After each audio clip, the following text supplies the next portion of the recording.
So this is on the Frank Report by our friend Frank Parlato, but it's about you.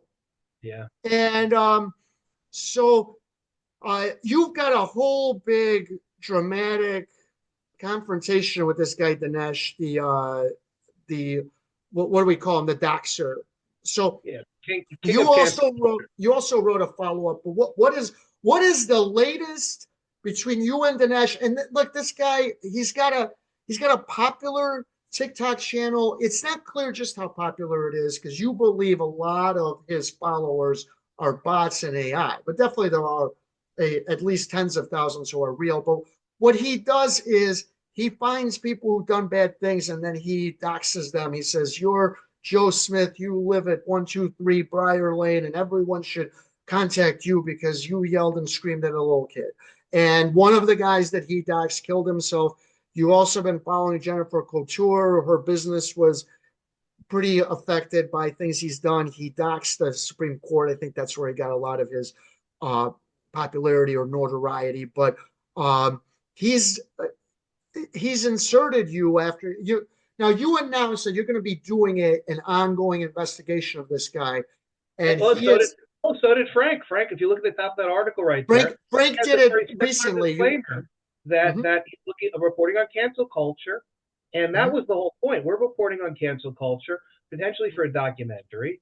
There's a private source that is paying for it, and that source, obviously you don't have to disclose that under very clear news gathering rules and court precedents.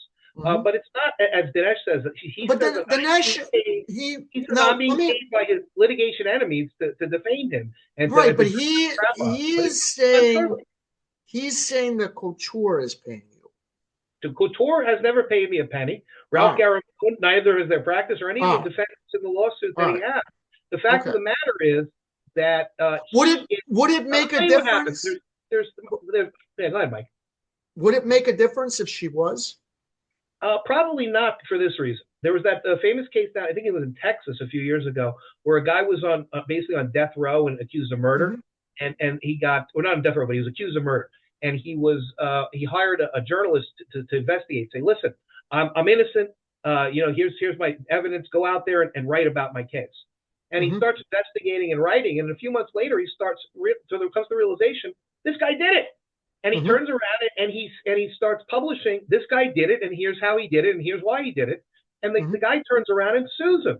And what did the court say? The court said, you paid him to tell the truth. You didn't pay him to tell lies. He's an independent journalist. You paid him to news gather and report on the findings. Now, if you're having to have journalists and a press, it doesn't matter if it's CBS News. It doesn't matter if it's Fox News. It doesn't matter if it's Elon Musk. It doesn't matter if it's a private citizen. It doesn't matter if it's a 501c3. It doesn't matter if it's a people's cooperative that pays you to go out there and investigate facts and the news and come up with facts and related commentary on that news. That's what news gathering is. That's what journalism is, and that's what a free press is. And you can sort of, it's not exactly the same thing, but the Twitter files, you could make the same argument. Because Elon gave the information to multiple places, and then he was going to promote them. But so you could say they were like embedded with him because they needed him for the maximum amount of promotion. And that's part of how Barry Weiss got big.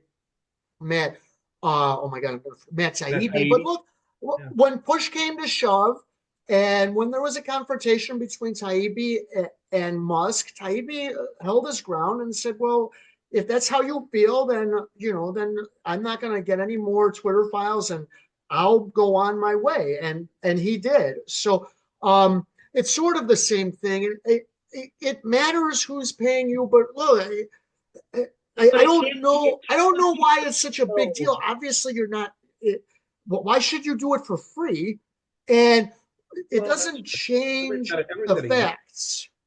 Now, let's talk about what we have now. What the latest is this: Dinesh and his scumbag lawyer named Nick Chiappetta in Florida would be doing dog bites and ambulance chasing if he wasn't doing this case. He basically hit me, a professional journalist, with a subpoena as I was walking out of the federal courtroom in front of Magistrate Judge Kyle Dudek covering this case in December. Okay, the subpoena he hits me with the process server with the subpoena inside the courtroom. The judge had just left the bench. I'm just trying to do my job as a member of the free press that comes out there and reports on newsworthy things. This case I started covering because of Eugene Volokh. Eugene Volokh identified this case in 2023 as one that had a very significant contours in First Amendment, Internet law, and doxing. And that is made even more stark by the Chief Justice, John Roberts of the United States Supreme Court, who a couple of weeks ago at the end of the year report of 2024 of the federal judiciary raised doxing and misinformation and disinformation on social media as one of the great threats to the Supreme Court and the federal judiciary as a whole, and our constitutional institutions, the institutions of our constitutional republic. The problem that we have with this guy is he's already doxed the Supreme Court justices. Danesh has doxed the Supreme Court justices in 2022 after the Dobbs opinion, and there was a consequence. The consequence is that Brett Kavanaugh and his family were almost murdered. There was someone that came that was arrested with burglary tools, with a gun, and with a knife, who said, I wanted to come here and murder Justice Kavanaugh because I was outraged. And he was one of the people that created this outrage. And the problem with this guy is that he does not care about who he hurts. He's hurting our institutions. He's hurting our constitutional republic, and he's hurting private citizens like Aaron Delatorre from Denton, Texas, who committed suicide after this guy unleashed a fury of cancel culture mob powered by AI bots and fraudulent means and technology to take this guy's life and bring him to the brink where he actually took his own life. And he's done this to many others. I have over 300 victims of Danesh that I'm actively seeking, that I'm taking their stories. I'm taking their testimonials of how this man hurt them and destroyed their life. Frank also said there's an element of AI to his operation. What does that mean? Well, here's AI. Here's what it is. It's fakeness. Okay. So with a few scripts of code, and you can basically create a situation where you can take a single comment, like you or I would put on a LinkedIn or a Twitter or TikTok, and you could create the appearance that 50 or 100 or 500 people are commenting and looking at it, because he has these cutout accounts that basically promote what he's doing. In addition, they do social media, and they do commercial and business drive-bys on the business listings. So you have a Yelp for your business or anything else, you'll have that same power of 50 or 100 accounts coming in using a script and making the same bad. You think that he did this to the teacher that committed suicide? Yes, he did it to the teacher. I have defended him in terms of I didn't think that he committed a crime. He may defamation. I think you said it was a crime in Florida. Defamation is not a crime. If he's cutting up videos in a misleading way, that may be defamation. But if he used AI to make it seem to the police and to the guy's school as if there was a groundswell of furious people who were furious about this incident, and that wasn't the case, and that led to him committing suicide, that's a crime. That's what he did here. That's what he did with Jennifer Couture. That's what he did with countless other people. And you think that part of his following is that way as well?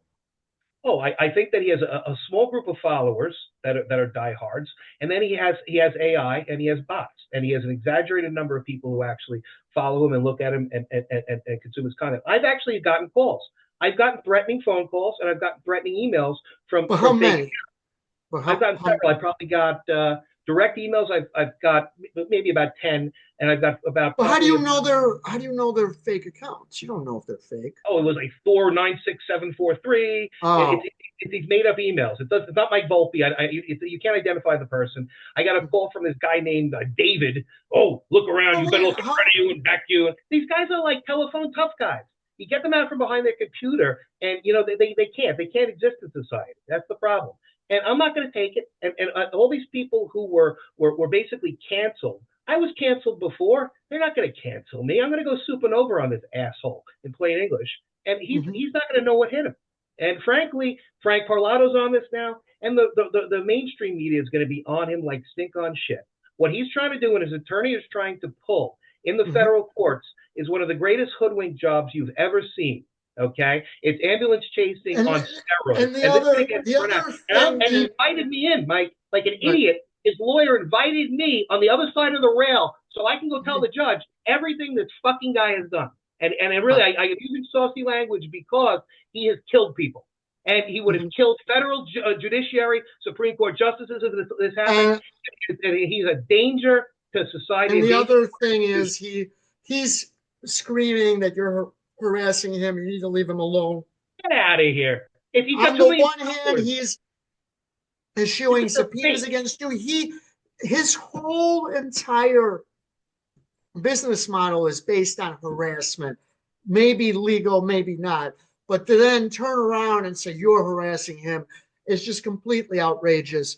I'm glad I'm going to find a few. He's also part of this like underbelly in the streaming and video world, the TikToks, the YouTubes, the Twitches of the world, where the name of the game is to be as outrageous as possible because there's so many people doing videos that by being outrageous and doing things that no one else is willing to do, that's how you get attention.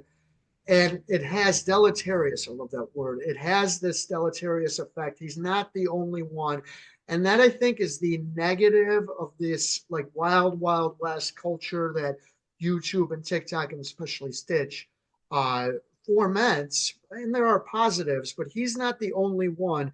And he wouldn't be able to get away with this if he was working for a real TV station. They wouldn't allow this kind of stuff. And Mike, the other point is that, and Parlato said that, alluded to it, but he is, and I believe, and I'm going to show, the same way you believe it wasn't a crime before and you're starting to believe it is, I will show this guy is related to foreign money, funded by George Soros. Yeah, Frank said Scott Dworkin, that piece of scum, that guy who was behind the Democratic coalition against Donald Trump, the guy who sat around and defamed Donald Trump for the past probably 8-10 years. He's a piece of crap. Him and Soros and the Chinese Communist Party have got together to get the people like him to destroy America. And I am going to war against those people. I'm declaring it right now. It seems like a little personal on a political level. As you know them, are over. All right. It seems a little personal on a political level. Like he's a woke guy and you're pro-Trump. That's what it seems like. I'm not pro-Trump. I'm pro-America. There's a big difference. All right.